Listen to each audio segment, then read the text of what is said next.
Bassekou, on va commencer avec vous, justement. On parle du Hajj 2023. On sait que la dernière fois, vous avez fait une petite enquête sur comment le Hajj 2023 s'est passé, si vous voulez, les aspects qui ont été réussis et non réussis. Mais là, on parle d'une angoisse suite à la disparition d'un pèlerin pas encore retrouvé.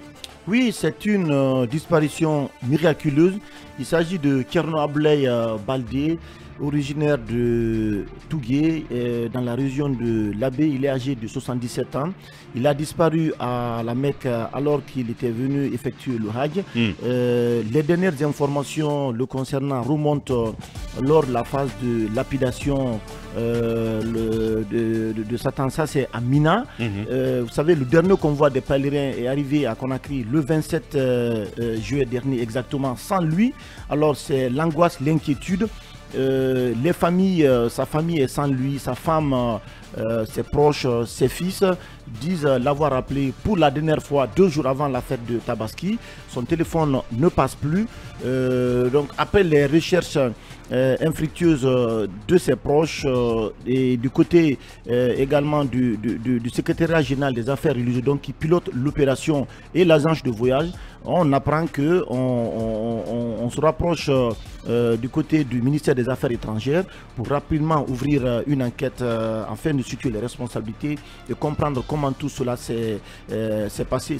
C'est curieux parce que il y a un certain nombre de pèlerins qui, une fois à la Mecque, se trouvent dans les mains d'un guide, et ensuite on apprend que les gens sont logés par petits groupes dans des suites du côté de la Mecque. Donc je pense que les premières enquêtes doivent commencer par là. Il faut interroger le guide, il faut interroger parce que on ne sait pas, est-ce qu'il n'y a pas eu de mort déclarée et on ne l'a pas non plus retrouvé. Donc oui, c'est quand même confus. Oui, parce que ses parents en tout cas, veulent avoir une nouvelle, bonne ou mauvaise, mais ils veulent avoir une nouvelle, parce que dans son village à Lababouroual, ça c'est du côté de Tougué, la maison ne désemplit pas, sa femme est inconsolable, les enfants ne savent pas à quel sens se vouer, pas d'appel, pas d'information ni rien.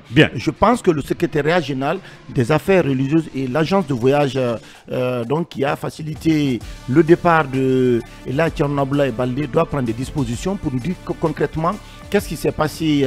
C'est encore l'un des couacs enregistrés du côté du Hajj 2023 cette année. Les agences de voyage spécialisées dans ce travail-là, de mon point de vue, n'ont pas fait correctement leur boulot. Vous le savez qu'il y a des pèlerins qui avaient payé de l'argent ici, mais puisque d'autres ont payé beaucoup plus d'argent et n'ont pas pu effectuer le voyage. Mais il y a aussi l'autre problème aussi qu'il faut évoqué ici, ce sont des aptitudes, des certificats d'aptitude qui ont été délivrés en certains pèlerins, mais en réalité qui ne disposaient pas de toutes les conditions physiques et mentales pour pouvoir effectuer le Hajj. J'espère que les leçons, les enseignements seront tirés de tout ça, mais en attendant, il est de la responsabilité du secrétariat général des affaires religieuses et du gouvernement guinéen de nous dire qu'est-ce qui s'est passé dans cette affaire. C'est vrai que la Guinée entretient des relations diplomatiques très avancées avec l'Arabie Saoudite, et donc c'est facile que les autorités saoudiennes mettent en branle tout le service de sécurité du côté de l'Arabie Saoudite pour dire qu'est-ce qui s'est passé. Est-il mort ou pas? A-t-il disparu? Qu'on ait des informations à mettre à la disposition de sa famille qui reste aujourd'hui inconsolable du côté de Tougué. Merci Bassekou pour cette alerte. Il faut rappeler justement que c'est la famille de l'Hajj Baldé qui a fait les démarches. Ils sont allés jusque eux-mêmes sur le terrain à la Mecque. Pas de solution.